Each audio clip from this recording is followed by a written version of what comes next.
옛날, 아주 먼 옛날의 산들이 병풍처럼 둘러싸고 맑은 시냇물이 마을 앞을 굽이쳐 흐르는 평화로운 산골 마을이 하나 있었습니다. 봄이면 진달래와 철쭉이 온 산을 붉게 물들이고 여름이면 짙푸른 녹음이 우거져 매미 소리가 하늘을 찌를 듯 울려 퍼지는 아름다운 곳이었는데 이 마을 사람들은 모두 부지런하고 심성이 고와서 대문을 활짝 열어놓고 살 정도로 인심이 넉넉하기로 소문이 자자했습니다. 마을 어귀에는 수백 년 묵은 느티나무가 든든하게 버티고 서서 오가는 사람들에게 시원한 그늘을 내어주었고 그 아래 평상에는 언제나 동네 노인들이 모여 앉아 담소를 나누거나 장기를 두며 세월을 낚는 모습이 한 폭의 그림처럼 어우러져 있었습니다. 바람이 불 때마다 나무잎이 사그락거리며 마치 예시야기를 속삭이는 듯했고 마을 곳곳의 초가집 굴뚝에서는 저녁마다 구수한 밥 짓는 연기가 피어올라 따스한 정취를 더해주는 그런 살기 좋은 마을이었습니다. 이 평화로운 마을의 가장 안쪽 뒤로는 대나무 숲이 울창하고 앞으로는 텃밭이 널찍하게 펼쳐진 곳에 아담하지만 정갈한 기와집 한 채가 자리 잡고 있었는데 이곳에는 갓 혼례를 치른 신혼부부가 살고 있었습니다. 집주인인 신랑의 이름은 칠성이라 불렀고 그의 아내는 연화라는 고운 이름을 가진 새색시였는데 두 사람은 마을 사람들의 축복 속에서 혼례를 올린 지 채 보름도 지나지 않은 풋풋한 부부였습니다. 칠성은 본래 심성이 소처럼 우직하고 착해서 남의 말에 토를 달 줄 모르고 언제나 허허실실 웃는 낯이라 마을 어른들의 귀여움을 독차지했고 연화는 윗마을에서 시집올 때부터 맵시 있는 살림 솜씨와 야무진 손끝으로 칭찬이 자자했던 터라 마을 사람들은 이 두 사람을 두고 천생연분이라며 입을 모아 칭송했습니다. 마당 한 구석에는 칠성이 직접 심어놓은 감나무 한 그루가 해마다 튼실한 열매를 맺을 준비를 하고 있었고 장독대에는 연화가 정성스레 닦아놓은 항아리들이 윤기를 반짝이며 나란히 줄지어 서 있어 누가 보아도 복이 굴러 들어올 것만 같은 단란한 신혼집의 풍경이었습니다. 그러나 겉으로 보기에 더할 나위 없이 행복해 보이는 이 신혼부부에게는 남들에게 쉽사리 말하지 못할 기막힌 사정이 하나 있었으니 그것은 바로 신랑 칠성에게 붙은 희한한 잠귀신 때문이었습니다. 혼례를 치르고 며칠은 피곤하여 그럴 수 있다고 생각했지만 칠성의 잠버릇은 시간이 지날수록 줄어들기는커녕 점점 더 심해져서 한번 눈을 감고 눕기만 하면 마치 깊은 늪에 빠진 사람처럼 헤어나질 못했습니다. 아침 해가 동쪽 산마루를 넘어 중천에 떠오를 때까지 코를 드르렁드르렁 골며 자는 것은 예사였고 심지어 밥상을 받아놓고 숟가락을 든 채로 꾸벅꾸벅 졸거나 마루에 잠깐 앉아 땀을 식히는가 싶으면 어느새 기둥에 기대어 깊은 잠에 빠져들기 일쑤였습니다. 연화는 처음에는 남편이 농사일에 지쳐서 그런가 보다 하고 안쓰러운 마음에 이불을 덮어주고 조용히 물러나곤 했지만 날이 갈수록 칠성의 잠은 때와 장소를 가리지 않고 쏟아져 내려 연화의 속을 새까맣게 태우기 시작했습니다. 어느 화창한 아침 창호지 문틈으로 눈부신 햇살이 방 안 깊숙이 파고들어 칠성의 얼굴을 환하게 비추고 있었지만 그는 미동도 하지 않은 채 세상 모르고 잠들어 있었습니다. 연화는 부엌에서 아침 일찍 일어나 갓 지은 밥 냄새가 구수하게 풍기도록 상을 차려놓고 남편이 일어나기를 기다렸지만 안방에서는 여전히 우렁찬 코골이 소리만 들려올 뿐 인기척이라곤 전혀 느껴지지 않았습니다. 참다 못한 연화가 조심스레 방문을 열고 들어가 보니 칠성은 대자로 뻗어 입을 해벌리고 자고 있었는데 그 모습이 어찌나 평온해 보이는지 마치 세상의 모든 근심 걱정을 다 잊은 신선처럼 보일 지경이었습니다. 연화는 한숨을 푹 내쉬며 남편의 어깨를 잡고 흔들면서 여보, 해가 똥구멍을 찌르겠어요. 어서 일어나 아침 진지 드셔야지요.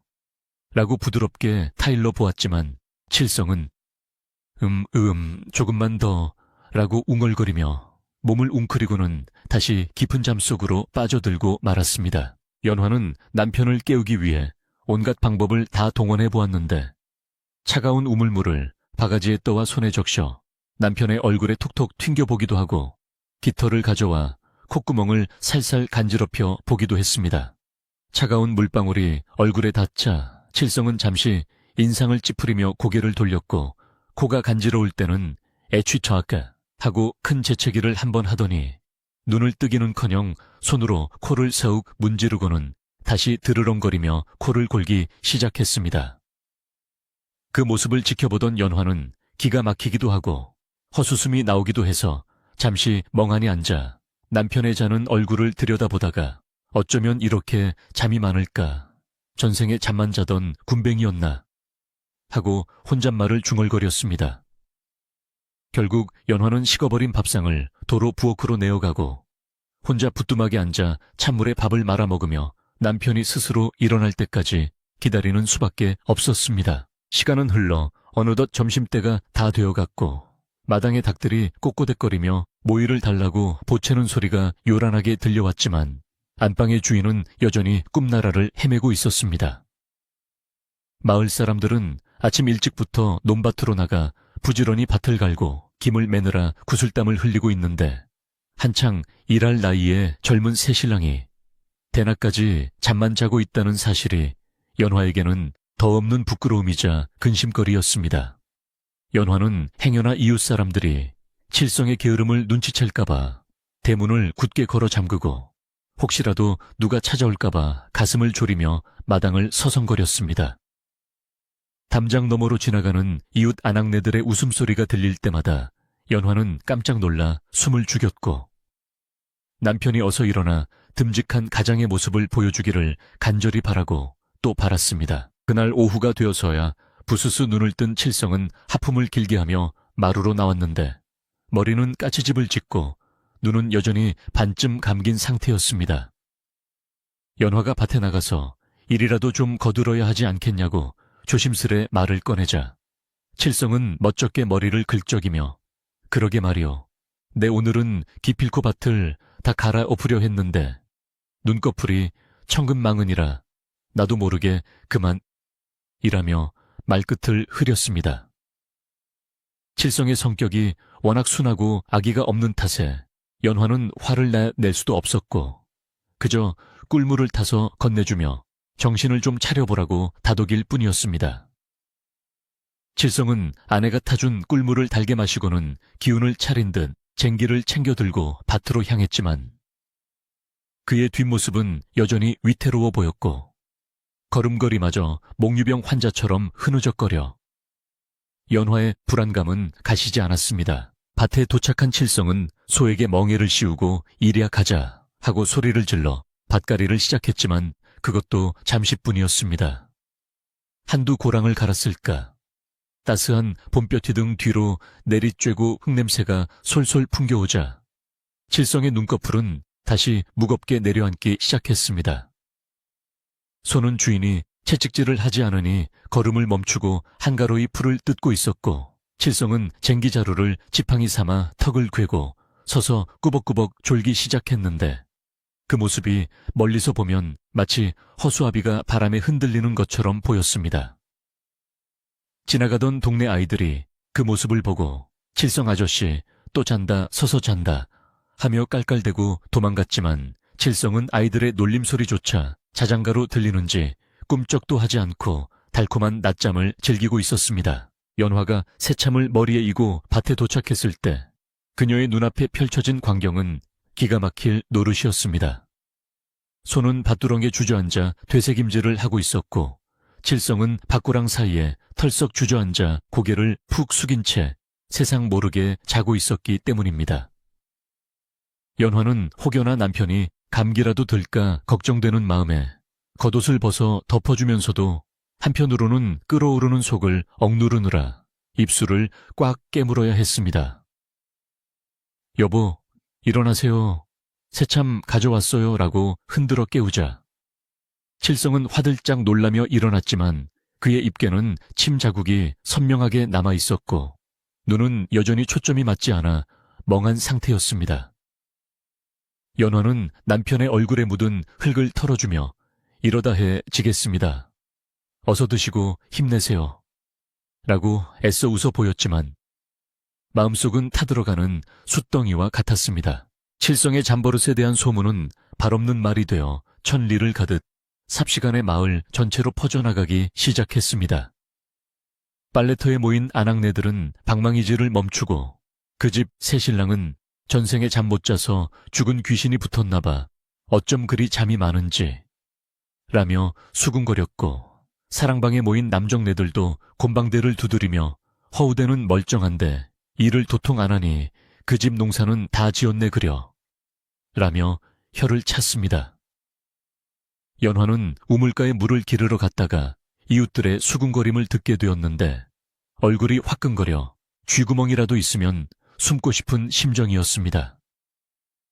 하지만 연화는 내색하지 않고 묵묵히 물동이를 채우며 남편의 흉이 곧 자신의 흉이라 생각하고 더욱더 행동을 조심하고 집안 단속을 철저히 하려 노력했습니다. 어느 날 저녁 칠성은 저녁밥을 먹자마자 숟가락을 놓기도 전에 상머리에서 꾸벅거리더니 이내 밥상 옆에 쓰러져 잠이 들고 말았습니다. 연화가 밥상을 치우고 잠자리를 봐주려는데 칠성이 잠꼬대로 아이고 참판 어른 잘못했습니다 라고 중얼거리는 것을 들었습니다. 연화는 깜짝 놀라 남편을 흔들었지만 칠성은 다시 깊은 코골이로 빠져들 뿐이었습니다. 연화는 잠든 남편의 얼굴을 바라보며 깊은 시름에 잠겼는데 칠성의 잠은 단순히 피곤해서 자는 잠이 아니라 무언가 병이 들었거나 곡절이 있는 것이 아닐까 하는 생각마저 들게 했습니다. 촛불 아래서 바느질감을 들고 앉은 연화의 그림자가 벽에 길게 드리워졌고 밖에서는 부엉이가 부엉부엉 하고 울어대어 밤의 정막을 더욱 깊게 만들었습니다. 계절은 어느덧 여름으로 접어들어 날씨는 점점 더 무더워졌고 잡초는 하루가 다르게 쑥쑥 자라나 논밭을 위협하고 있었습니다.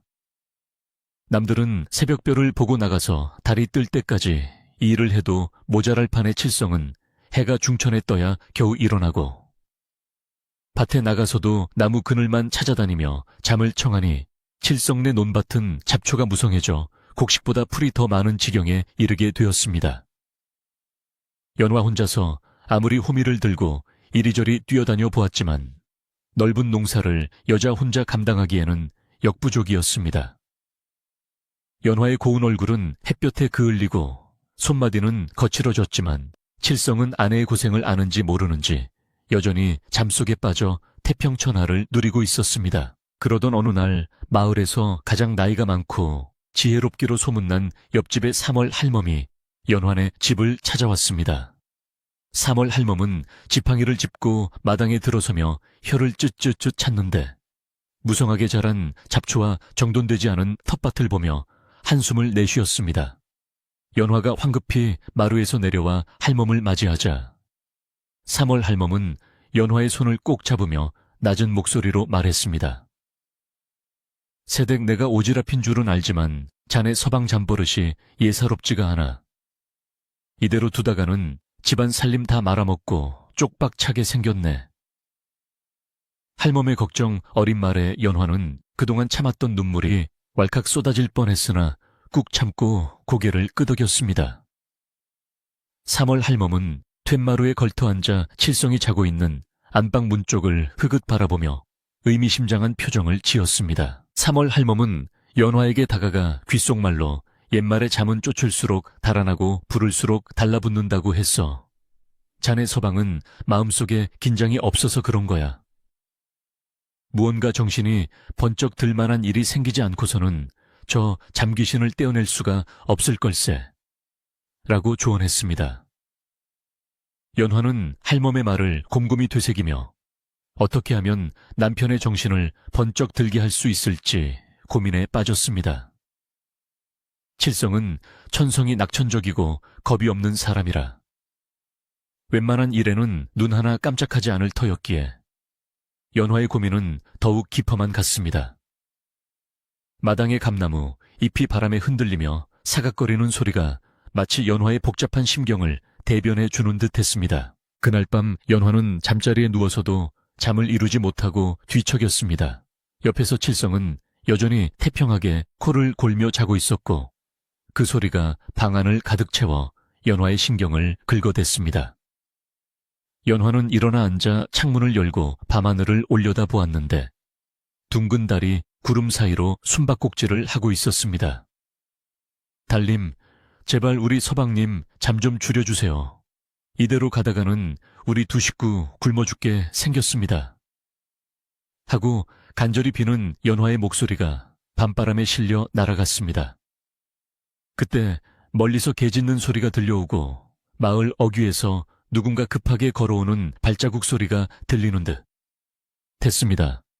하지만 연화는 그저 밥마실 다니는 이웃이려니 생각하고 다시 자리에 누웠습니다. 다음날 아침 여느 때와 다름없이 해가 중천에 떴지만 칠성은 일어날 기미를 보이지 않았습니다. 연화는 밥상을 차려놓고 남편을 깨우려다 문득 3월 할멈의 말이 떠올라 잠시 주저했습니다. 억지로 깨워봤자 밭에 가서 또 잘 것이 뻔했기에 연화는 방법을 달리해보기로 마음먹었습니다. 그녀는 칠성의 귀에 대고 여보, 밥 안 먹으면 쥐가 와서 발가락 물어가요. 라고 아이 달래듯 말해보았지만 칠성은 발가락을 꼼지락거리며 이불 속으로 더 파고들 뿐이었습니다. 연화는 한숨을 쉬며 부엌으로 돌아와 설거지를 시작했는데 그릇 부딪히는 소리가 유난히 크게 들려 마음의 답답함을 짐작게 했습니다. 오후가 되자 찌는 듯한 더위에 매미들도 지쳐 울음을 멈춘 고요한 시간이 찾아왔습니다. 칠성은 그제야 부스스 일어나 냉수 한 사발을 들이켜고는 아이고 꿀잠 잤다. 이제 좀 움직여볼까 하며 기지개를 켰습니다. 연화는 속이 터질 것 같았지만 꾹 참고 서방님 뒷산에 가서 땔감이라도 좀 해오시지요. 라고 부탁했습니다. 칠성은 지게를 지고 룰루랄라 콧노래를 부르며 산으로 향했는데 그 모습이 일하러 가는 사람인지 놀러 가는 사람인지 분간이 가지 않았습니다. 연화는 남편의 뒷모습을 보며 오늘은 제발 나무 그늘에서 자지 말고 땔감이라도 제대로 해오길 하고 빌었습니다. 하지만 칠성은 산 중턱에 오르자마자 시원한 바람이 불어오는 너럭바위를 발견하고는 옳지 여기가 명단기로구나 하며 지게를 벗어던지고 또다시 낮잠에 빠져들고 말았습니다. 해가 뉘엿뉘엿 저물어갈 무렵 칠성은 빈 지게를 지고 터덜터덜 집으로 돌아왔습니다. 여보, 산신령님이 꿈에 나타나서 나무를 베지 말라 하시기에 그냥 왔소. 라는 칠성의 말도 안 되는 변명에 연화는 더 이상 할 말을 잃고 말았습니다. 칠성은 아내의 굳은 표정을 보고 슬금슬금 눈치를 보더니 내일은 꼭 많이 해오리다. 라며 방으로 도망치듯 들어가 버렸습니다. 연화는 마당에 쭈그리고 앉아 땅거미가 내려앉는 하늘을 멍하니 바라보며 앞으로 다가올 추수철을 어떻게 감당해야 할지 막막함에 가슴을 쳤습니다. 집안 곳곳에는 칠성이 미뤄둔 일감이 산더미처럼 쌓여 있었고 낡은 헛간 지붕은 비가 새서 수리가 시급했지만 주인은 잠만 자느라 도통 신경을 쓰지 않으니 집안 꼴이 말이 아니었습니다. 그날 밤 3월 할멈이 다급하게 연환의 살인문을 두드렸습니다. 세댁자나 큰일 났네. 큰일 났어. 할멈의 목소리에 놀란 연화가 뛰쳐나가 문을 열어보니 할멈은 숨을 헐떡이며 서 있었습니다. 무슨 일이세요 할머니 이 밤중에. 연화의 물음에 3월 할멈은 주위를 두리번 것이더니 목소리를 낮추어 속삭였습니다. 방금 아랫마을에서 들었는데 자네 시댁 먼 친척이라는 최참판 어른이 한양에서 내려오고 계신다는구먼. 그 양반 성미가 호랑이 같아서 게으른 꼴을 못 본다는데 내일 모레면 이곳에 당도할 거라네. 연화의 얼굴이 사색이 되었습니다. 최참판이라면 칠성에게 논밭을 물려준 집안의 실질적인 어른이자 마음에 들지 않으면 줬던 땅도 뺏어간다는 무서운 분이었기 때문입니다. 연화는 다리에 힘이 풀려 털썩 주저앉을 뻔했습니다.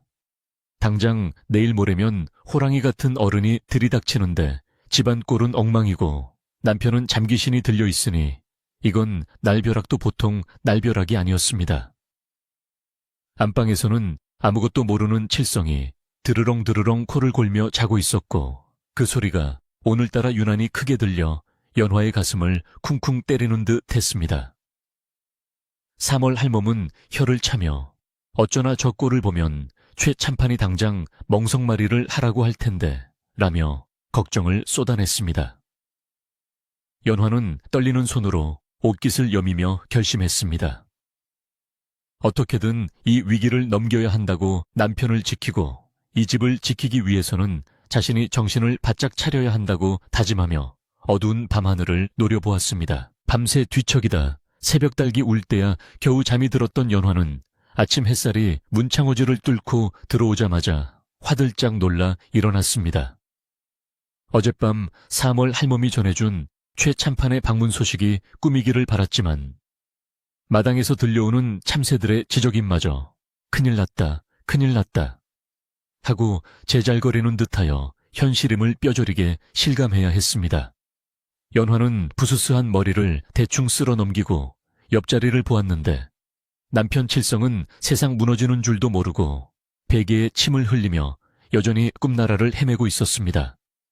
그 태평한 모습을 보니 연화는 답답함에 가슴을 치고 싶었지만 지금은 한탄하고 있을 시간조차 없다는 생각에 급히 부엌으로 나가 찬물을 한 바가지 들이키며 정신을 가다듬었습니다. 연화는 서둘러 아침밥을 짓는 둥, 마는 둥 하고 안방으로 들어가 남편을 흔들어 깨우기 시작했는데 평소 같으면 부드럽게 불렀을 테지만 오늘은 사정이 달랐기에 목소리에 잔뜩 힘이 들어갔습니다. 여보, 어서 일어나세요. 내일이면 최 참판 어른이 오신다잖아요. 지금 이러고 있을 때가 아니에요. 연화의 다급한 외침에 칠성은 미간을 찌푸리며 눈을 비비더니 참판 아저씨가 에이 설마 그 양반이 한양에서 여기까지 왜? 라고 운걸거리며 다시 이불을 끌어당겼습니다. 칠성의 안이한 태도에 기가 막힌 연화는 이불을 확 걷어치우며 3월 할머니가 분명히 말씀하셨어요. 마을 어귀까지 소문이 다 났는데 당신만 몰라요. 당신만 하고 소리쳤습니다. 그제야 칠성은 사태의 심각성을 조금이나마 느꼈는지 개슴츠레한 눈을 뜨고 일어나 앉았지만 여전히 하품을 쩍쩍 해대며 정신을 차리지 못하는 모습이었습니다. 최 참판으로 말할 것 같으면 칠성에 돌아가신 아버지와 육촌 형제간으로 한양에서 벼슬을 살며 깐깐하기로 소문난 호랑이 같은 분이었습니다. 그는 평소 사람이 게으르면 집안이 망하고 나라가 기운다 는 말을 입에 달고 살았으며 친척들 중에서도 살림을 제대로 꾸리지 못하는 이가 있으면 가차없이 불러다가 호통을 치거나 지원해주던 논밭을 도로 회수해가는 무시무시한 성정의 소유자였습니다. 그런 분이 칠성의 신혼살림을 보러 온다는 것은 단순한 방문이 아니라 일종의 감사를 나오겠다는 뜻이나 다름없었습니다. 칠성은 머리를 긁적이며 아이 참 그 어른은 왜 하필 이 바쁜 농번기에 오신다냐 하고 투덜거렸지만 그 말은 칠성의 입에서 나올 말이 아니었습니다. 남들은 바빠서 눈콧들 새 없는 농번기에 하루 종일 잠만 자는 사람이 바쁘다는 핑계를 대니 연화는 헛웃음이 나올 지경이었습니다. 연화는 남편의 등을 떠밀며 말할 시간 없으니 당장 나가서 마당에 자풀이라도 뽑으세요. 그리고 뒷간 청소도 좀 하고 외양간도 치우고요.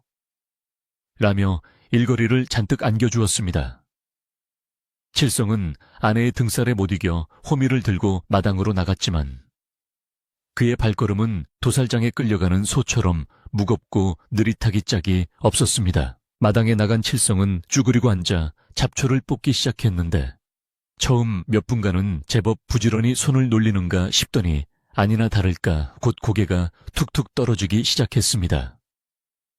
따사로운 햇살이 등을 따뜻하게 데워주고 흙에서 올라오는 향긋한 냄새가 코끝을 간지럽히자 칠성의 잠귀신이 다시금 활동을 시작한 것이었습니다. 그는 호미를 손에 쥔 채로 무릎 사이에 고개를 파묻고 졸기 시작했고 지나가던 똥개 한 마리가 칠성의 옆에 와서 냄새를 맡고 지저대도 칠성은 미동조차 하지 않았습니다.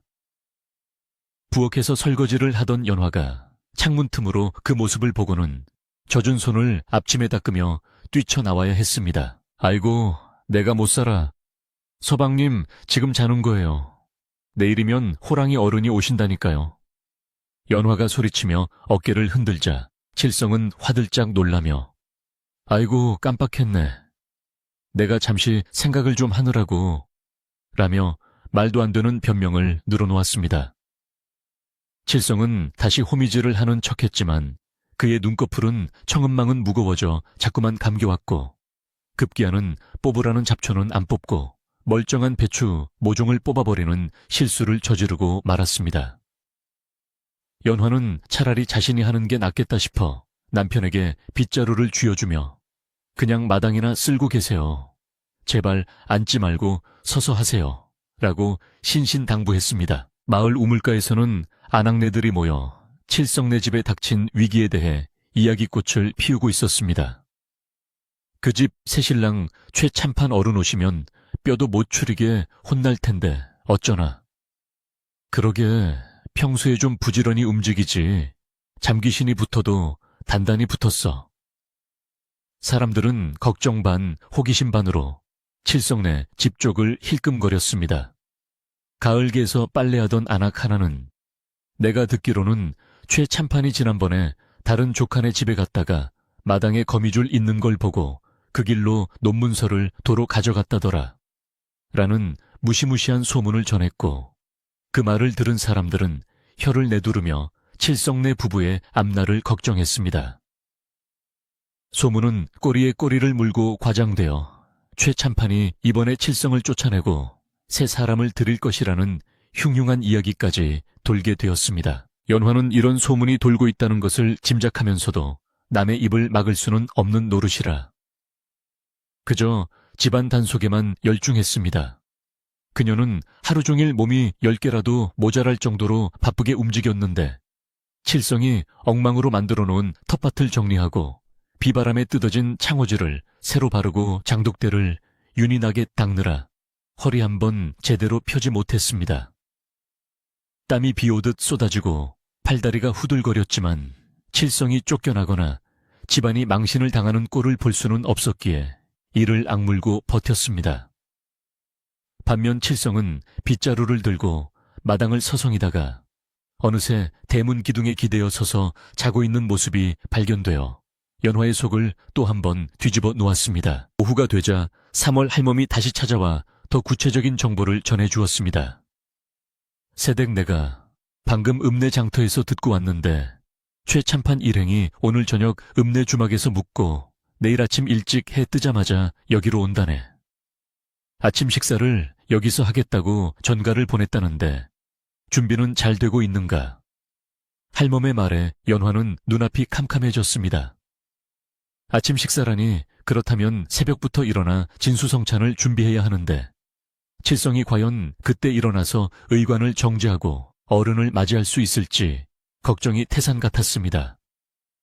3월 할멈은 마당 구석에서 꾸벅꾸벅 졸고 있는 칠성을 보며 혀를 쯧쯧 차고는 저 양반 저러다가 내일 아침에 참판 어른 앞에서 코 골며 자는 거 아닌가 몰라 하고 우려 섞인 농담을 던졌습니다. 연화는 칠성을 억지로 깨워 목욕을 시키기로 마음먹었습니다.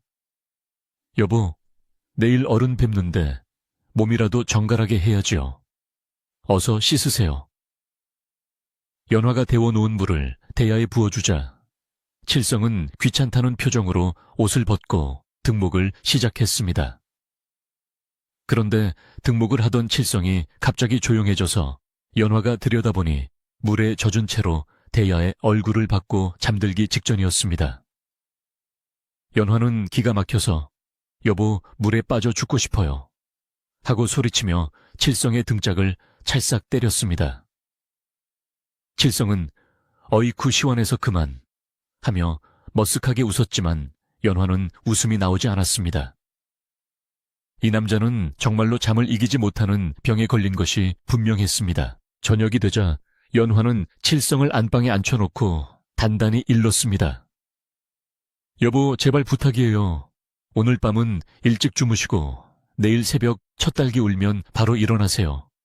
만약 내일도 늦잠 자서 최참판 어른 눈 밖에 나면 우리 이 집에서 쫓겨나 길거리에 나앉게 될지도 몰라요. 연화의 눈에 눈물이 그렁그렁 맺히자 칠성도 그제야 사태의 심각성을 깊이 깨달은 듯 했습니다. 그는 아내의 손을 꼭 잡으며 걱정 마오 부인. 내일은 내 허벅지를 꼬집어서라도 반드시 일찍 일어나겠소. 우리 집안의 명예를 걸고 맹세하리다. 라고 비장하게 말했습니다. 하지만 그 비장한 표정 뒤로 하품이 밀려오는 것을 참느라 입술을 실룩거리는 것을 연화는 놓치지 않았습니다. 밤이 깊어가고 마을의 불빛들이 하나둘 꺼졌지만 연화의 집 부엌불은 꺼질 줄 몰랐습니다. 연화는 내일 아침상에 올릴 나물을 다듬고 국거리를 준비하고 밥 지을 쌀을 씻어 불려놓느라 분주했습니다. 그리고 안방 문틈으로 칠성을 수시로 확인했는데 칠성은 맹세한 대로 일찍 잠자리에 들었지만 벌써부터 들려오는 우렁찬 코골이 소리가 불안감을 가중시켰습니다. 드르렁 푸, 드르렁 혁. 칠성의 코골이는 마치 천둥이 치는 것 같아서 혹시라도 내일 아침 최 참판이 대문에 들어서기도 전에 이 소리를 듣고 노발대발하지 않을까 걱정될 정도였습니다. 연화는 남편의 코를 막아보기도 하고 베개 높이를 조절해 보기도 했지만 코골이는 멈추지 않았습니다. 시간은 야속하게도 빠르게 흘러 새벽이 다가왔습니다. 연화는 뜬 눈으로 밤을 새우다시피 하고 닭이 울기도 전에 일어나 세수를 하고 옷을 갈아입었습니다.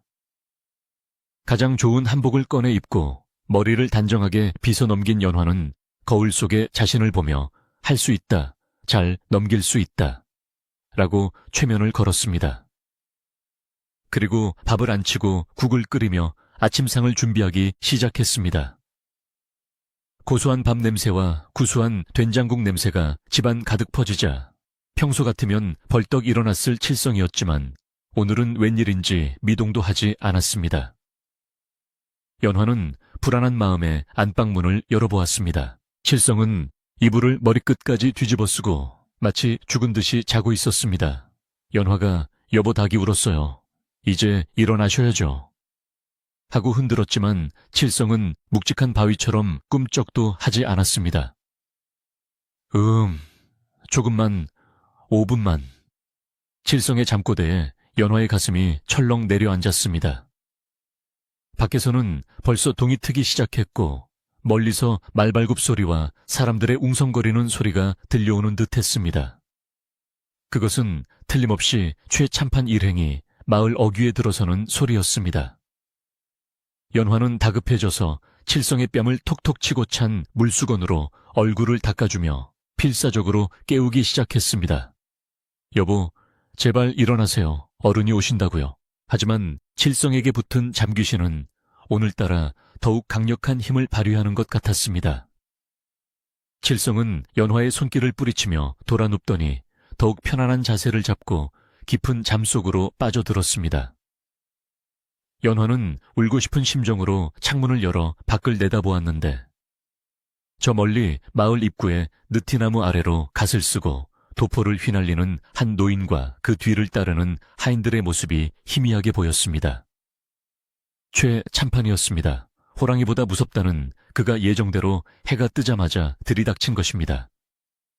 연화의 심장은 방망이질 치듯 쿵쾅거렸고 손발이 차갑게 식어갔습니다. 최참판 일행은 마을 사람들의 인사를 받으며 천천히 그러나 위엄있게 칠성네 집 쪽으로 걸어오고 있었습니다.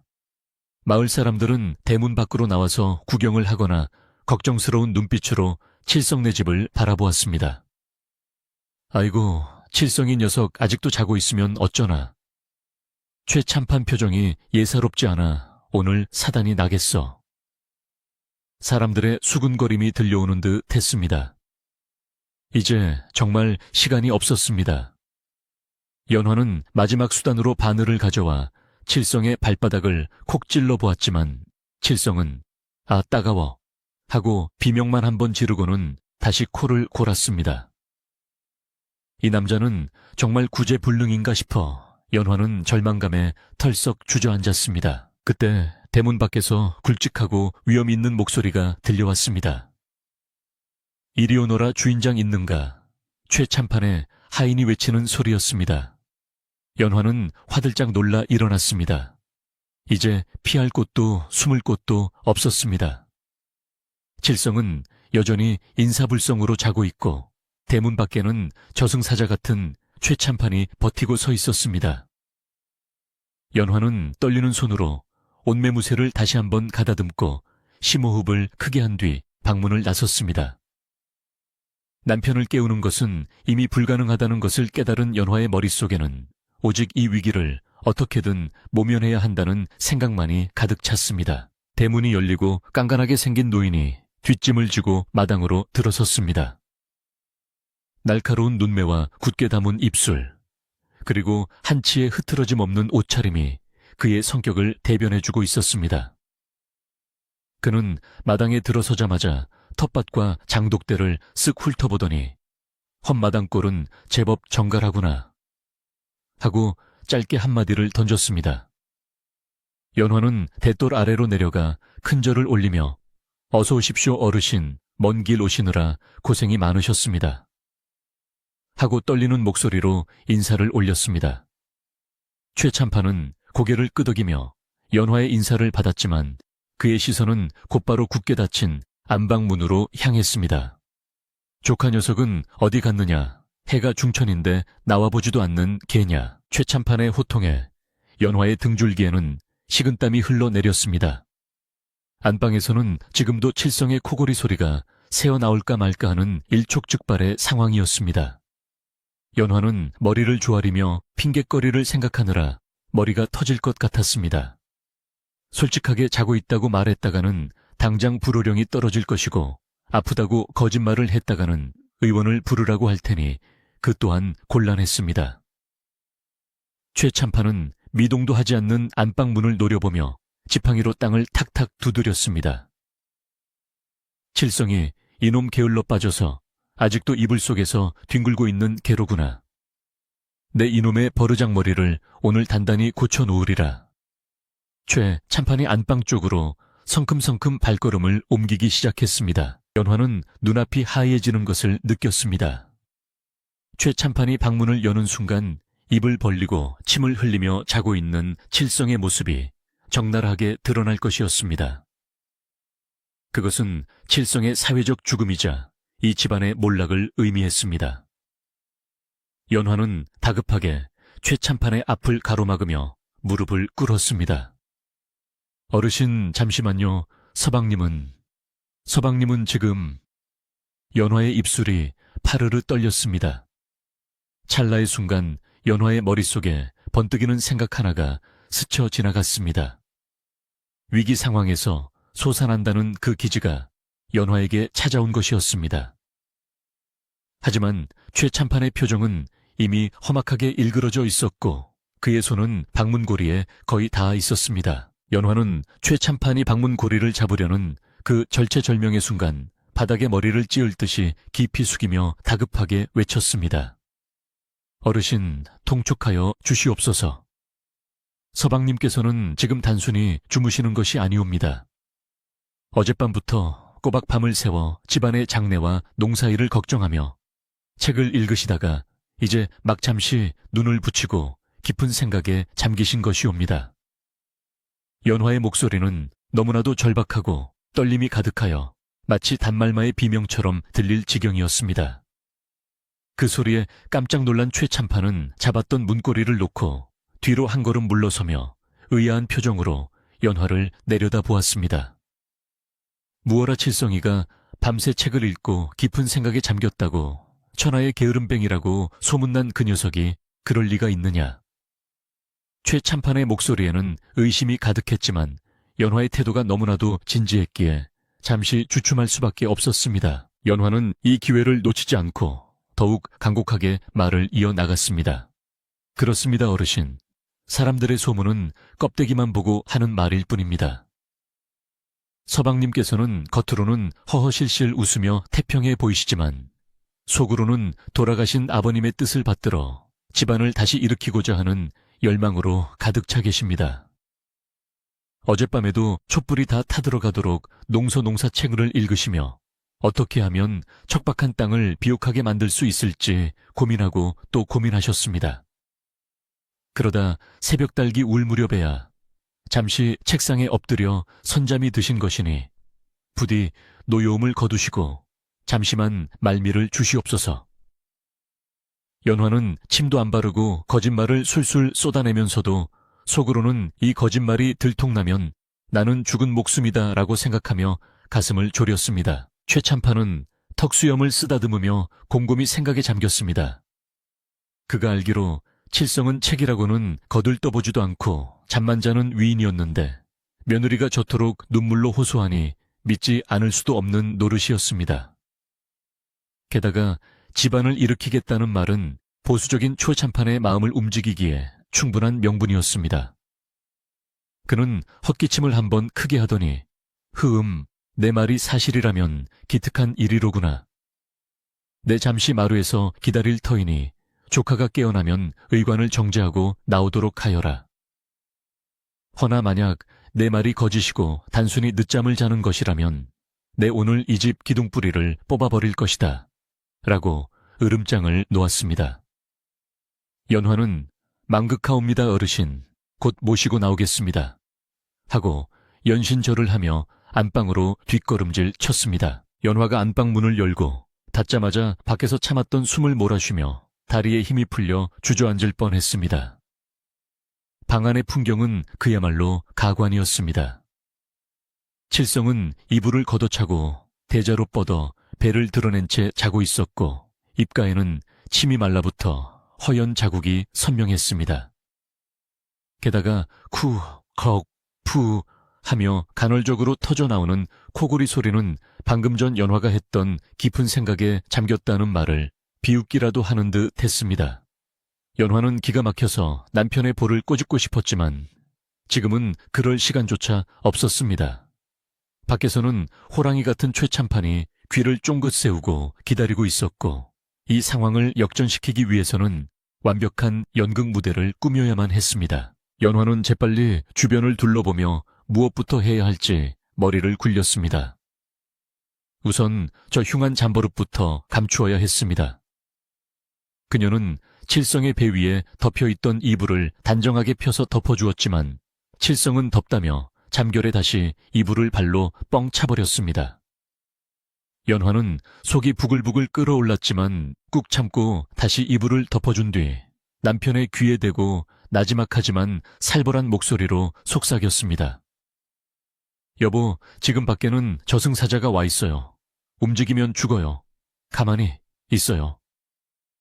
칠성은 꿈속에서 무서운 것을 보았는지 응, 안 돼 하며 몸을 뒤척이다가 다시 잠잠해졌습니다. 연화는 땀을 뻘뻘 흘리며 남편의 자세를 바로잡았습니다. 그를 책상 앞에 앉혀서 조는 신용이라도 하게 만들고 싶었지만 워낙 무거운 몸이라 혼자 힘으로는 역부족이었습니다. 그래서 연화는 작전을 바꾸기로 했습니다. 칠성이 책상에 앉아 공부하다가 그대로 쓰러져 잠든 것처럼 꾸미기로 한 것입니다. 연화는 방구석에 처박혀 있던 낡은 서한 앉은뱅이 책상을 꺼내와 칠성의 머리맡에 놓았습니다. 그리고 장롱 깊숙한 곳에서 시아버지가 남기신 오래된 서책들을 꺼내어 서한 위에 펼쳐놓았습니다. 책에는 먼지가 뽀얗게 쌓여 있었지만 연화는 치마폭으로 먼지를 쓱쓱 닦아내고 짐짓 펴서 읽던 흔적을 만들었습니다. 펼쳐진 책장은 하필이면 소학의 한 구절이었는데 연화는 그것이 무엇이든 상관없었습니다. 그저 글자가 적혀있는 종이라면 무엇이든 칠성을 살리는 부적이 될 터였습니다. 다음으로 필요한 것은 밤새 공부했다는 증거였습니다. 연화는 부엌으로 달려가 다 타버린 양초 토막을 가져와 촛대 위에 꽂았습니다. 그리고 심지에 불을 붙였다가 바로 꺼서 촛농이 흘러내린 자국을 만들고 매캐한 연기 냄새가 방 안에 배게 했습니다. 대낮에 촛불 냄새가 나는 것이 이상할 수도 있었지만 밤새도록 불을 밝히고 있었다는 것을 강조하기 위한 연화의 치밀한 계산이었습니다. 그리고 먹을가라 붓에 듬뿍 묻힌 뒤 종이 위에 몇 글자를 적으려다가 멈췄습니다. 칠성의 필체를 흉내내야 했기 때문입니다. 연화는 짐짓 서툰 솜씨로 효시아오, 자와 충종, 자를 삐뚤빼뚤하게 써서 책상 위에 올려놓았습니다. 칠성이 밤새 글씨 연습을 한 것처럼 보이기 위함이었습니다. 그때 칠성이 갑자기 푸하 하고 숨을 내뱉더니 다시 드르렁 하고 큰 소리로 코를 골기 시작했습니다. 그 소리가 어찌나 큰지 창호지 문이 부르르 떨릴 정도였습니다. 연화는 심장이 덜컥 내려앉아 급히 손으로 남편의 코와 입을 틀어막았습니다. 칠성이 숨이 막혀 몸부림쳤지만 연화는 사생결단의 각오로 누르며 조용히 해, 이 원수야, 밖에 들린단 말이야 하고 속으로 외쳤습니다. 마루에 앉아있던 최참판이 헛기침을 하며 어허 방 안에서 무슨 소리가 나는 듯한데 하고 물어왔습니다. 연화는 칠성의 입을 막은 채로 짐짓 태연한 척 목소리를 높여 대답했습니다. 아, 서방님께서 잠꼬대로 경전구절을 외우시는 모양입니다. 꿈속에서도 학문에 정진하시니 참으로 안쓰럽습니다. 연화의 임기응변에 최참판은 허허, 꿈에서도 글을 읽는다. 그 녀석 참 내가 몰라봐도 한참 몰라봤구나 하며 혀를 찼습니다. 최참판의 목소리에 의심이 조금 거친 듯하여 연화는 안도의 한숨을 내쉬었지만 손에 땀이 흥건해져 칠성의 입가가 미끌거릴 지경이었습니다. 칠성은 이제 숨이 막혀서인지 코골이는 멈추고 색색거리며 얕은 잠을 자고 있었습니다. 연화는 이제 더 결정적인 증거가 필요하다고 생각했습니다. 그녀는 헛간에 있던 낫과 호미를 가져와 방 한구석에 세워두고 흙 묻은 집신을 방 아랫목에 가져다 놓았습니다. 이는 칠성이 학문뿐만 아니라 농사일도 고민하다가 미처 치우지 못하고 잠들었다는 것을 보여주기 위함이었습니다. 방 안은 이제 제법고시 공부하는 선비의 방처럼 혹은 나라 걱정하는 우국지사의 방처럼 보이기 시작했습니다. 책상 위에는 펼쳐진 책과 붓 촛농이 흐른 촛대, 그리고 바닥에는 흙 묻은 농기구들이 어지럽게 널려 있어 주인이 얼마나 치열하게 밤을 보냈는지를 웅변하고 있었습니다. 하지만 정작 주인공인 칠성은 여전히 침을 흘리며 자고 있어 이 모든 설정이 한순간에 무너질 수 있는 위태로운 상황이었습니다. 연화는 칠성의 헝클어진 머리를 더 헝클어뜨리고 옷고름을 풀어서 느슨하게 만든 뒤 소매를 걷어붙여 밤새 고뇌한 흔적을 연출했습니다. 칠성의 얼굴에 묻은 침 자국은 닦아내려다가 오히려 밤새 흘린 고뇌에 땀방울처럼 보일 수도 있겠다 싶어 그대로 두기로 했습니다. 시간은 계속 흘러 어느덧 해가 마당 깊숙이 들어와 있었습니다. 최참판은 지루한 듯 지팡이로 마루를 탁탁 치며 아직도 멀었느냐, 해가 중천인데 언제까지 기다리게 할 셈이냐 하고 독촉하기 시작했습니다. 더 이상 시간을 끌 수는 없었습니다. 이제는 문을 열고 이 기막힌 연극을 무대에 올려야 할 때였습니다. 연화는 마지막으로 방 안을 휘둘러 보며 빠진 것이 없는지 점검했습니다. 책붓 농기구, 촛대, 그리고 자고 있는 남편. 모든 것이 완벽하게 그러나 너무나도 자기적으로 배치되어 있었습니다. 연화는 심호흡을 크게 하고 칠성의 어깨를 잡고 흔들었습니다. 이번에는 깨우는 것이 목적이 아니라 잠시 눈을 뜨게 해서 연기를 시키려는 것이었습니다. 여보, 눈 좀 떠보세요. 제발 한 번만 저를 도와주세요. 연화가 굳게 대고 애원하자 칠성이 간신히 눈을 반쯤 떴습니다. 몽롱한 눈빛의 칠성은 눈앞에 있는 아내를 알아보지 못하고 밥 줘 하고 웅얼거렸습니다. 연화는 칠성의 손에 붓을 쥐어주며 지금부터 당신은 공부하다 잠든 거예요. 알겠죠? 붓 놓지 마세요. 절대로 놓지 마세요. 라고 최면을 걸듯 속삭였습니다. 칠성은 영문도 모른 채 손에 들린 붓을 멍하니 바라보다가 다시 고개를 떨구며 잠들려 했습니다. 연화는 칠성의 허벅지를 꼬집어 잠들지 못하게 하면서 한 손으로는 칠성의 상체를 부축해 책상에 기대게 만들었습니다. 그 모습은 마치 공부하다 지쳐 쓰러진 선비의 모습과 흡사했습니다. 이제 준비는 다 되었습니다, 어르신. 서방님께서 너무 깊이 잠드셔서 제가 깨우기가 민망하여 그냥 모시려 합니다. 들어오셔서 직접 보시지요. 연화가 떨리는 목소리로 말하며 방문을 향해 돌아섰습니다.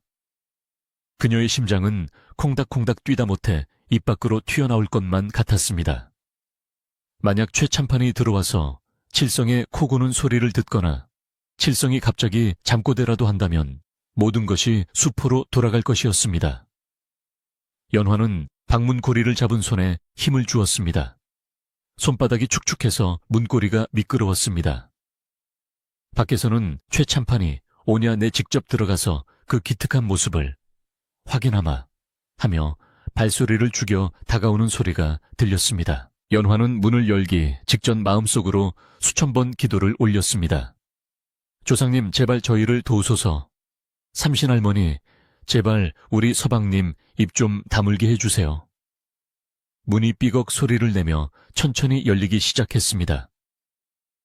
문틈 사이로 쏟아져 들어오는 햇살이 방 안에 먼지를 춤추게 했고 그 빛은 책상에 엎드려 있는 칠성의 등을 비추었습니다. 최참판의 그림자가 방 안으로 길게 드리워졌습니다.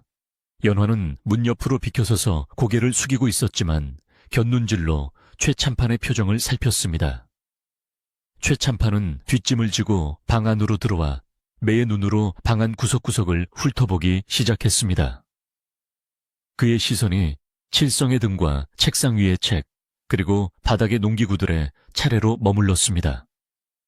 방 안에는 칠성의 색색거리는 숨소리만이 불안하게 감돌고 있었습니다. 최참판은 칠성에게 다가가지 않고 문지방 근처에 서서 팔짱을 꼈습니다. 그의 눈매가 가늘어지며 의심과 놀라움 사이에서 갈등하는 듯 보였습니다.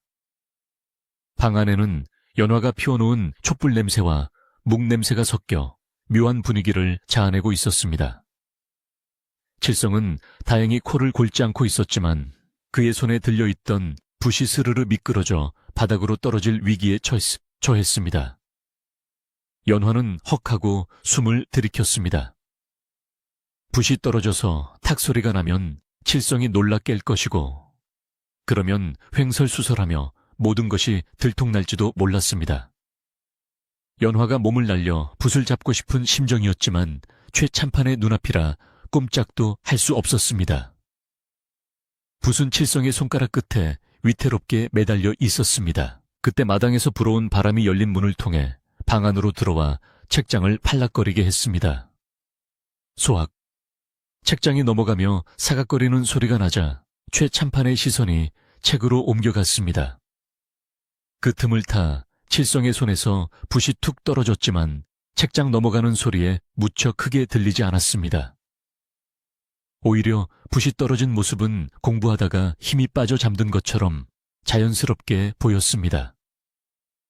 최참판은 바닥에 떨어진 붓과 칠성의 손을 번갈아 보더니 천천히 고개를 끄덕였습니다. 붓을 쥐고 잠들다니. 이게 정령 칠성이란 말이냐. 그의 목소리에는 비로소 약간의 감동이 서려 있는 듯 했습니다. 연화는 다리에 힘이 풀리는 것을 느끼며 이제 절반의 성공을 거두었음을 직감했습니다. 하지만 안심하기에는 일러도 한참 일렀습니다. 최참판은 의심이 많은 성격이라 단순히 눈으로 보는 것만으로는 만족하지 않을 위인이었습니다. 그는 천천히 칠성에게 다가가더니 엎드려 있는 칠성의 어깨를 짚으려 손을 뻗었습니다. 이복의 칠성 조카, 일어나 보게. 내가 왔네. 최참판이 칠성을 흔들어 깨우려는 순간이었습니다. 칠성이 잠결에 누가 자신을 건드리는 것을 느끼고 짜증 섞인 목소리로 좀 놔두라니까 밭 갈기 싫단 말이야 하고 소리칠까봐 연화의 심장은 멈출 것만 같았습니다. 연화는 자기도 모르게 어르신 하고 소리치며 최참판을 불렀습니다. 최참판이 멈칫하며 연화를 돌아보았습니다. 왜 그러느냐? 연화는 무슨 말을 해야 할지 몰라 입술을 달싹거리다 급히 둘러댔습니다. 서방님께서 밤새 너무 무리하셔서 갑자기 깨우시면 놀라서 병이 나실까 저어되옵니다. 제가 부드럽게 깨워드리겠습니다. 연화의 말에 최 참판은 허병이 날 정도로 공부를 했다, 과연 그럴까 하며 다시 칠성을 바라보았습니다. 그때 칠성이 몸을 꿈틀거리더니 고개를 들기 시작했습니다. 얼굴에는 붓자국이 벌겋게 찍혀 있었고 눈은 충혈되어 있었습니다. 누가 봐도 밤새 고생한 사람의 얼굴이었습니다. 사실은 자느라 부은 것이었지만요. 칠성이 개슴츠레한 눈으로 최 참판을 올려다보며 입을 열었습니다. 그 순간 정적이 흘렀습니다. 칠성의 입에서 무슨 말이 나올지 아무도 예측할 수 없었습니다. 연화는 두 손을 모으고 제발 엉뚱한 소리만 하지 말라고 빌었습니다. 칠성은 멍한 눈으로 최 참판을 보더니 삼촌, 아니 참판 어르신 팥죽 드셨습니까? 라고 엉뚱한 잠꼬대를 던졌습니다. 뜬금없는 팥죽 타령에 연화는 아찔해져서 눈을 질끈 감았습니다. 그러나 최 참판은 그 말을 듣고는 뜻밖에도 껄껄 웃음을 터뜨렸습니다.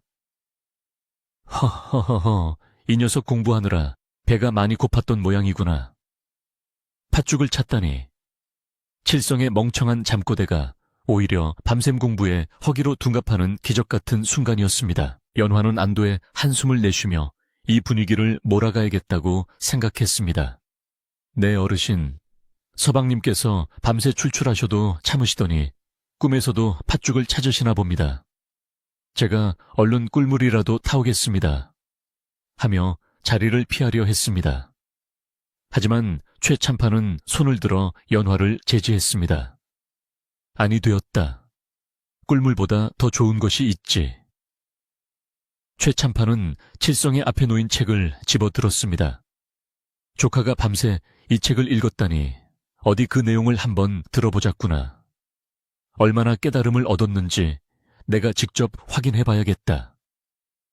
연화의 얼굴이 다시 사색이 되었습니다. 칠성은 까막눈은 아니었지만 책 내용 따위는 전혀 모르는 상태였기 때문입니다.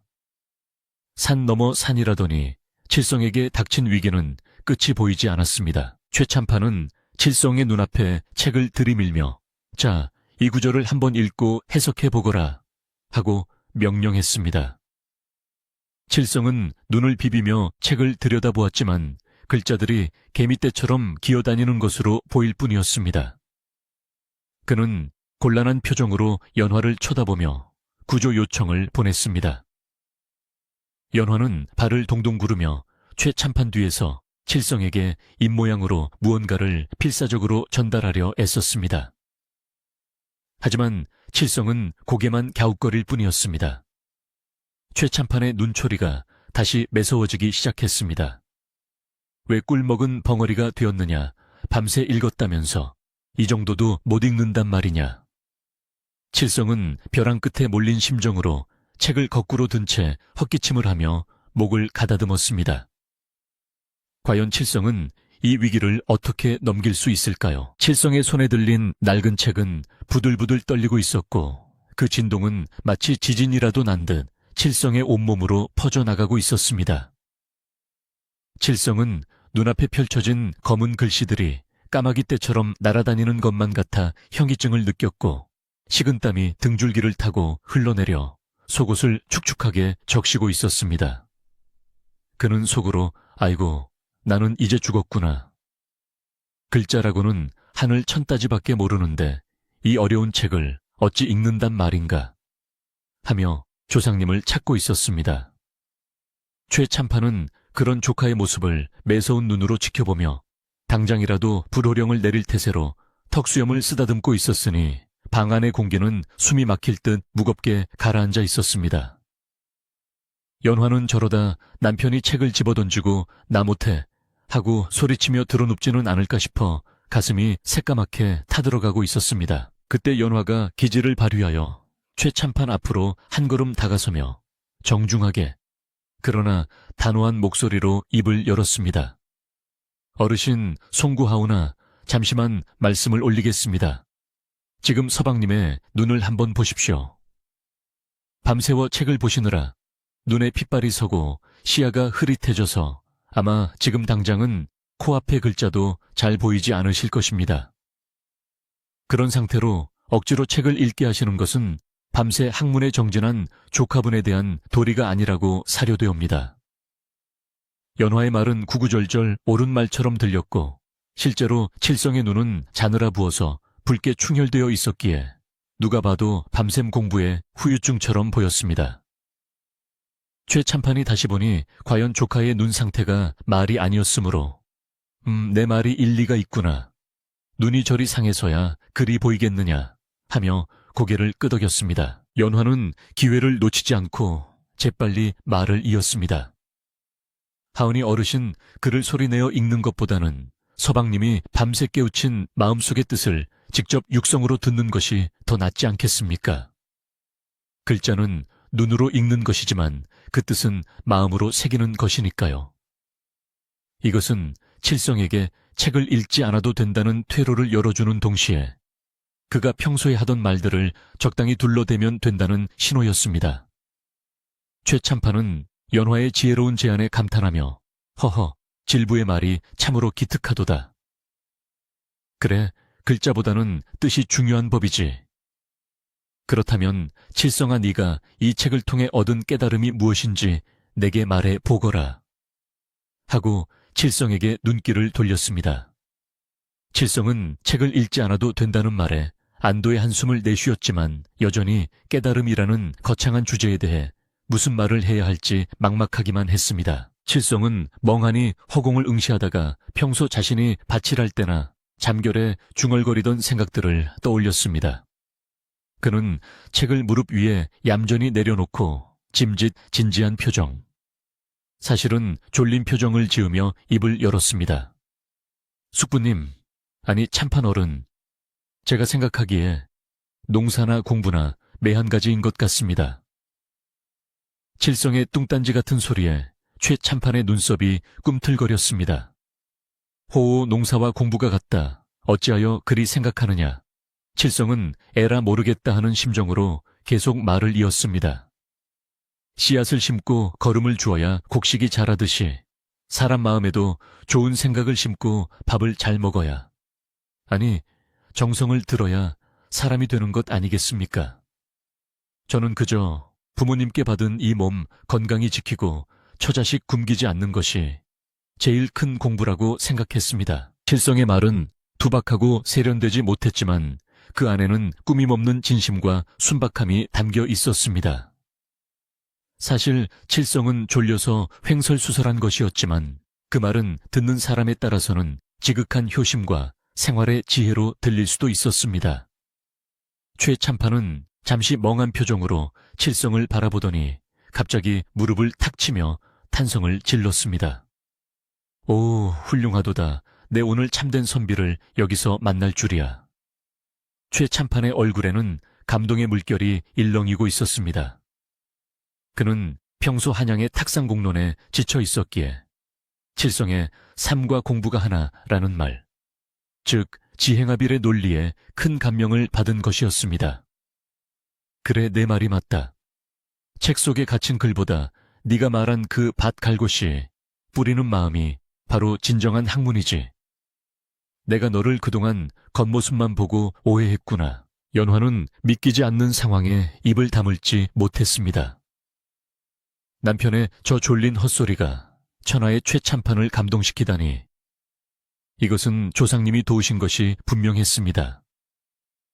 최 참판은 칠성의 손을 덥석 잡으며 이 손을 보아라. 붓을 잡느라 또 호미를 잡느라 이렇게 거칠어졌구나. 내 너의 이 숨은 노력을 몰라보고 그저 게으르다고만 생각했으니 이 숙부가 부끄럽기 짝이 없다. 하며 눈시울까지 붉혔습니다. 칠성은 어리둥절하여 아, 예, 뭐 손이 좀 트긴 했습니다만 하며 머리를 긁적였지만 상황이 자신에게 유리하게 돌아가고 있다는 것쯤은 눈치챌 수 있었습니다. 그는 슬그머니 하품이 나오려는 것을 꾹 참고 점잖게 고개를 끄덕이며 숙부의 칭찬을 받아들였습니다. 최참판은 기분이 좋아져서 큰 소리로 하인들을 불렀습니다. 이놈들에게 뭣들 하느냐. 내가 가져온 짐을 어서 풀어라. 오늘 내 조카와 질부를 위해 잔치를 벌여야겠다. 대문 밖에서 대기하던 하인들이 불이 나게 짐보따리를 들고 마당으로 들어왔습니다. 보따리 안에서는 귀한 소고기와 굴비 햅쌀, 그리고 질 좋은 비단까지 쏟아져 나왔습니다. 본래는 칠성이 게으름을 피우면 혼을 내주고 혹시라도 개과천선하면 주려고 가져온 물건들이었지만 지금 최참판의 눈에는 칠성이 세상 둘도 없는 효자이자 은둔 선비로 보였기에 그 모든 것이 상으로 변한 것이었습니다. 연화는 그 귀한 물건들을 보며 안도감과 기쁨에 겨워 눈물이 핑 돌았습니다. 어르신, 이렇게 귀한 것을 주시다니 몸둘 바를 모르겠습니다. 최참판은 호탕하게 웃으며 아니다, 너희 부부가 그동안 마음고생하며 집안을 지켜온 것에 비하면 약소한 것이다. 질부는 어서 가서 이 고기로 국을 끓이고 밥을 지어라. 내 오늘 조카와 술 한잔 기울이며 회포를 풀어야겠다. 라고 명했습니다. 연화는 예, 곧 맛있는 상을 올리겠습니다. 하고 대답하고는 날듯이 부엌으로 달려갔습니다. 부엌에 들어선 연화는 가슴을 쓸어내리며 다리에 힘이 풀려 잠시 아궁이 앞에 주저앉았습니다. 정말 10년 감수했다는 말이 딱 맞는 상황이었습니다. 하지만 곧 정신을 차리고 소매를 걷어붙였습니다. 이제 남은 일은 맛있는 음식을 대접하여 최참판의 기분을 더욱 좋게 만들고 이 위기를 완전히 끝내는 것이었습니다. 연화의 손놀림은 춤을 추듯 빨랐습니다. 아궁기에 장작을 넣어 불을 지피자 활활 타오르는 불꽃이 가마솥을 달구기 시작했습니다. 햅쌀을 씻어 밥을 안치고 최참판이 가져온 소고기를 숭덩숭덩 썰어 무와 함께 넣고 맑은 장국을 끓였습니다. 고소한 참기름 냄새와 구수한 고기, 국물 냄새가 부엌을 넘어 마당으로 다시 담장을 넘어 마을 전체로 퍼져나갔습니다. 장독대에서 잘 익은 김치를 꺼내 썰고 텃밭에서 갔다 온 상추와 고추를 씻어 상에 올렸습니다. 도마질 소리가 경쾌하게 울려 퍼지자 집안의 분위기는 팽팽했던 긴장감에서 벗어나 활기차고 풍요로운 잔칫집 분위기로 바뀌어 갔습니다. 굴비를 노릇노릇하게 굽는 냄새가 진동하자 마당에 있던 하인들도 군침을 삼키며 부러운 눈길을 보냈습니다. 그 사이 안방에서는 칠성과 최참판이 마주 앉아 담소를 나누고 있었습니다. 최참판은 칠성에게 농사에 대한 지론을 묻기도 하고 세상 돌아가는 이야기를 하기도 했는데 칠성은 그저 허허 그렇습지요. 지당하신 말씀입니다. 하고 맞장구만 쳤을 뿐인데도 최참판은 과연 생각이 깊으니 말수가 적구나 하며 모든 것을 좋게 해석했습니다. 칠성은 따뜻한 아랫목에 앉아있으니 다시금 졸음이 쏟아졌지만 허벅지를 꼬집어가며 간신히 버티고 있었습니다. 칠성의 눈이 가끔 스르르 감길 때마다 최참판은 밤새 공부하느라 얼마나 피곤하겠느냐. 내 너의 그 열정을 높이 산다. 하며 오히려 칭찬을 아끼지 않았습니다. 칠성은 속으로 이 양반이 나를 놀리나 싶었지만 최참판의 표정은 진심이었습니다. 마을 사람들은 칠성네 집에서 풍겨 나오는 고기 굽는 냄새와 최참판의 호탕한 웃음소리에 깜짝 놀라 웅성거렸습니다. 아니, 멍석말이 당할 줄 알았더니 잔치를 벌이는가 보네. 칠성이가 알고 보니 숨겨둔 재주가 있었나 봐. 3월 할멈은 담장 너머로 고개를 빼꼼히 내밀고 동태를 살피더니 동네방네 다니며 새로운 소문을 퍼뜨리기 시작했습니다. 내가 뭐랬어, 칠성이 그 양반 보통 사람이 아니라니까. 최참판이 감동해서 눈물을 흘렸다잖아. 밤에는 공부하고 낮에는 농사짓는 주경야독의 표본이라나 뭐라나. 어제 게으름뱅이 칠성은 하루아침에 은둔거사 칠성으로 둔갑하여 마을 사람들의 입에 오르내리게 되었습니다. 드디어 연화가 정성껏 차린 점심상이 안방으로 들어왔습니다. 윤기가 자르르 흐르는 흰 쌀밥에 소고기 묵국 노릇하게 구운 굴비 각종 나물 반찬이 상다리가 휘어질 정도로 가득했습니다. 최 참판은 상을 보며 흐뭇해했습니다. 질부의 음식 솜씨가 예사롭지 않구나. 보기만 해도 배가 부르다. 셋은 둘러앉아 숟가락을 들었습니다. 칠성은 배가 고팠던 차라체면도 잊고 밥을 푹푹 퍼먹기 시작했습니다. 입안 가득 밥을 넣고 우물거리는 모습이 복스러워 보였는지 최 참판은 자신의 굴비살을 발라 칠성의 밥숟가락 위에 얹어주기까지 했습니다. 많이 먹거라. 먹어야 또 밤에 공부도 하고 낮에 일도 하지 않겠느냐. 칠성은 밥을 먹으면서도 쏟아지는 졸음과 사투를 벌여야 했습니다. 따뜻한 국물이 뱃속으로 들어가자 온몸이 노곤해지며 눈꺼풀이 무거워졌습니다. 숟가락을 입으로 가져가려다가 허공에 멈칫하기도 하고 밥을 씹다가 깜빡 졸기도 했습니다. 하지만 그때마다 연화가 식탁 아래로 발을 뻗어 칠성의 정강이를 툭 찼습니다. 칠성은 윽 하고 신음소리를 냈지만 최 참판이 의아하게 쳐다보자 굴비가시가 참 실하고 맛이 좋아서 감탄사가 절로 나옵니다. 라고 너스레를 떨었습니다. 그 아슬아슬한 고개와도 같은 식사 시간이 연화에게는 천년처럼 길게 느껴졌지만 다행히 큰 실수 없이 밥그릇을 비울 수 있었습니다. 식사가 끝나고 숭늉까지 마시고 나자 최 참판은 배를 두드리며 만족스러운 표정을 지었습니다. 내 오늘 너희 부부 덕분에 참으로 기분 좋은 하루를 보냈다. 조카 칠성이는 앞으로도 지금처럼 학문과 농사에 정진하여 가문의 이름을 빛내도록 하고 질부는 그런 남편을 잘 내조하여 화목한 가정을 꾸리도록 하여라. 최 참판의 덕담에 두 사람은 명심하겠습니다 어르신 하고 머리를 조아렸습니다. 최 참판은 자리에서 일어나 옷매무새를 가다듬었습니다. 내 바쁜 일이 있어 이만 가봐야겠구나. 다음에 올 때는 네가 쓴 글을 한번 받아보고 싶으니 더욱 정진하거라. 라는 무시무시한 당부를 남기고 최 참판은 하인들을 거느리고 집을 나섰습니다. 연화와 칠성은 대문 밖까지 따라 나가 최 참판이 마을 어귀를 돌아보이지 않을 때까지 허리를 숙여 배웅했습니다. 멀리서 최 참판의 갓이 사라지자 칠성은 그 자리에 털썩 주저앉고 말았습니다. 아이고, 나 죽는 줄 알았네. 내 평생 이렇게 긴장해 본 적은 처음이야. 칠성은 식은땀을 닦으며 안도의 한숨을 내쉬었습니다. 연화 역시 다리가 후들거려 서 있을 힘조차 없었지만 주저앉은 남편을 보며 피식 웃음이 나왔습니다. 서방님 정말 고생하셨어요.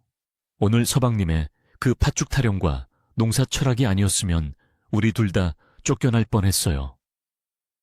연화가 손을 내밀자 칠성은 그 손을 잡고 일어났습니다. 그때 대문 밖으로 마을 사람들이 하나둘씩 모여들기 시작했습니다.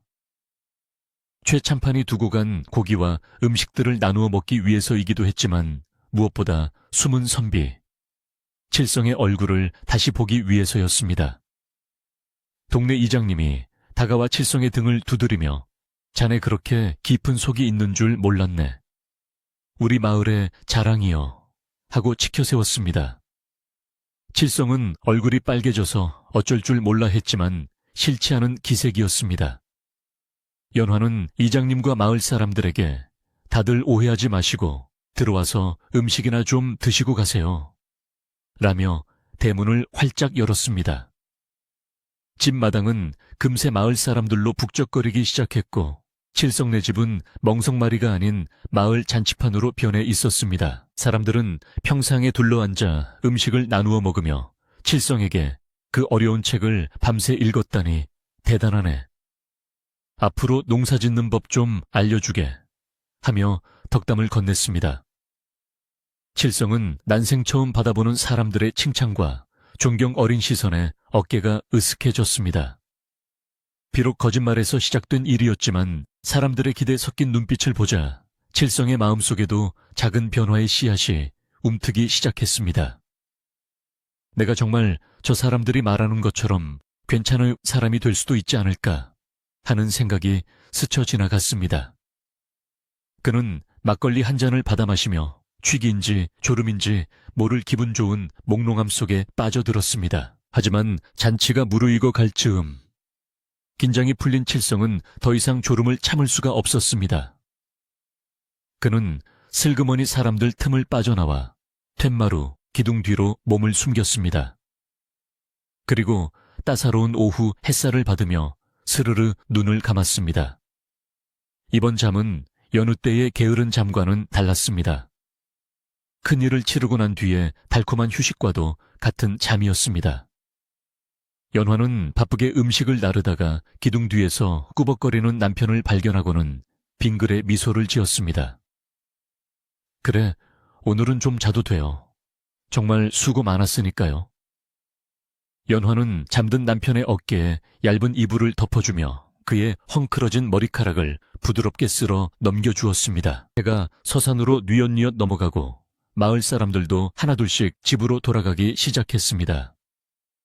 북적거리던 마당은 다시 고요해졌고 칠성네 집에는 평온한 저녁이 찾아왔습니다. 하지만 아침과는 사뭇 다른 공기가 흐르고 있었습니다. 불안과 걱정 대신 안도와 희망이 집안 곳곳에 스며들어 있었습니다. 연화는 뒷정리를 하며 마루에 앉아있는 남편을 바라보았습니다. 최참판의 방문이라는 거대한 태풍이 지나간 자리에 두 사람의 신뢰와 사랑은 더욱 단단하게 뿌리를 내린 듯 했습니다. 이제 남은 것은 이 거짓말을 진짜로 만드는 일, 즉 칠성이 진짜로 성실한 가장이 되도록 돕는 일뿐이었습니다. 연화는 밤하늘에 떠오르는 초승달을 보며 새로운 다짐을 했습니다. 마을 사람들의 왁자지껄한 웃음소리와 잔치의 흥겨움이 파도처럼 밀려왔다가 썰물처럼 빠져나간 뒤 칠성네 집에는 다시 깊고 그윽한 밤의 정막이 찾아왔습니다. 마당에는 사람들이 밟고 간 자리가 어수선하게 남아있었지만 그 위에 은은하게 내리비치는 달빛은 그 모든 흔적을 부드럽게 감싸 아나 마치 아무 일도 없었던 것처럼 평온하게 만들어 주었습니다. 연화는 뻐근한 허리를 두드리며 마지막 설거지를 마쳤는데 다그락거리는 그릇 부딪히는 소리가 유난히 맑고 청가하게 밤공기를 가르고 울려 퍼졌습니다.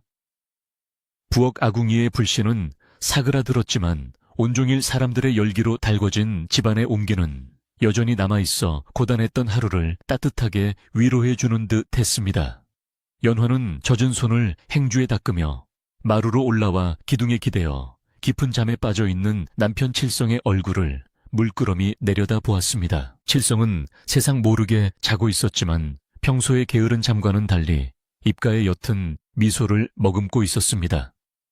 아마도 꿈속에서 마을 사람들에게 칭찬받던 그 순간을 다시 즐기고 있는지도 모를 일이었습니다.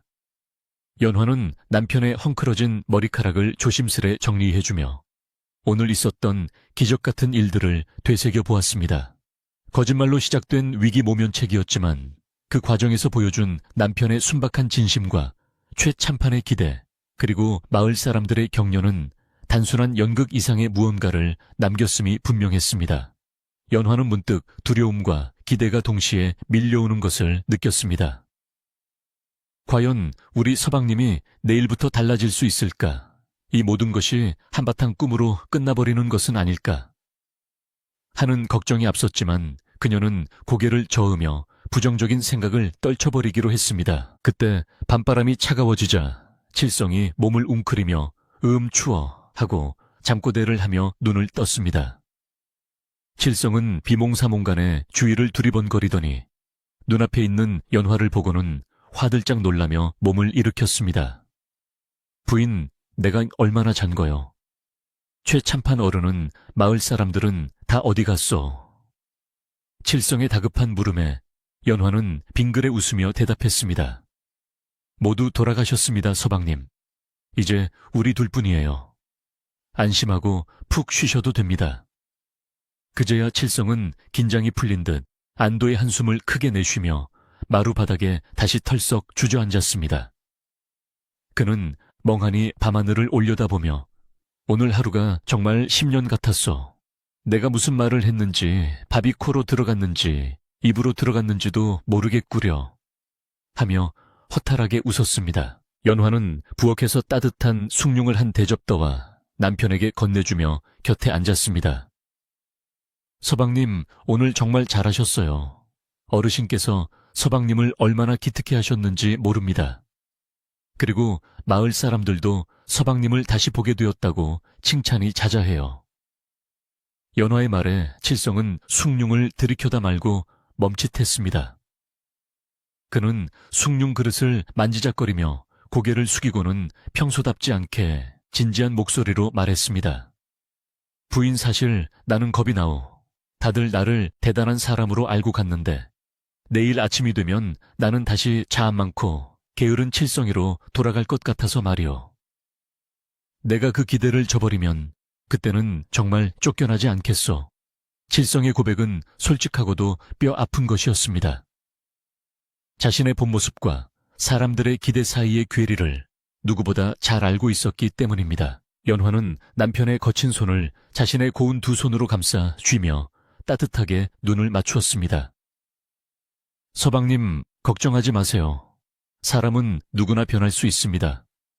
그리고 서방님은 본래 게으른 분이 아니라 잠시 잠이라는 병에 걸리셨던 것뿐이에요.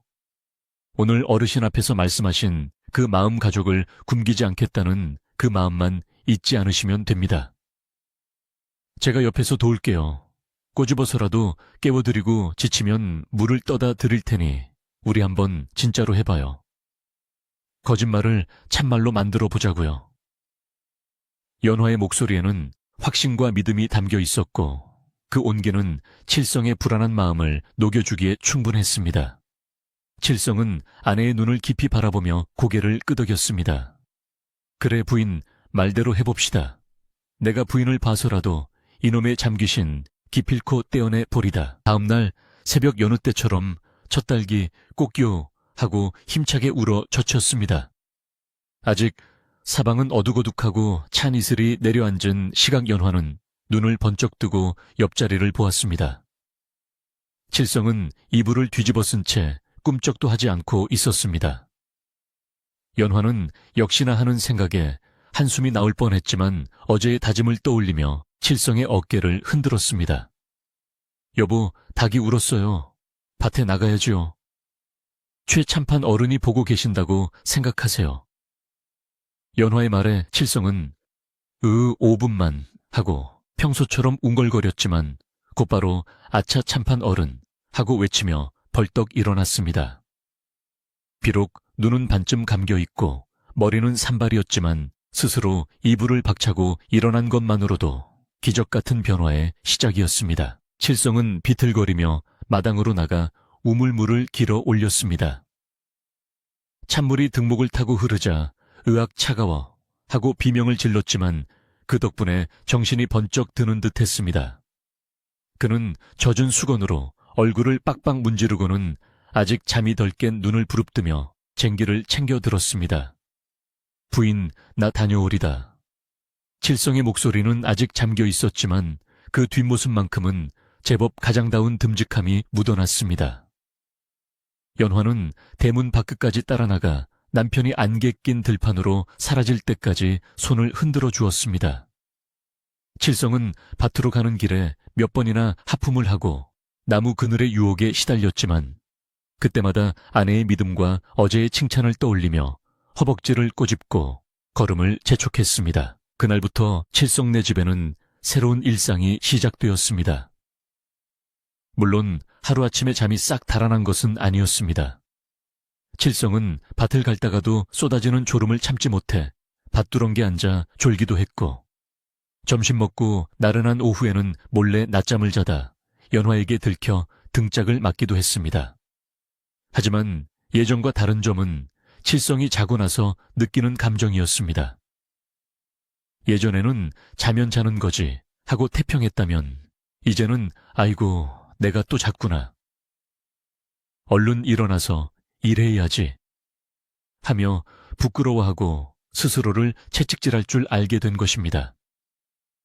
마을 사람들도 칠성이 밭에서 조는 모습을 보면 비웃기보다는 어이 칠성 양반 또 밤새 공부하느라 피곤한가 보구먼 하며 농담 반 격려 반으로 깨워주곤 했습니다. 그러면 칠성은 멋쩍게 웃으며 다시 호미를 들었습니다.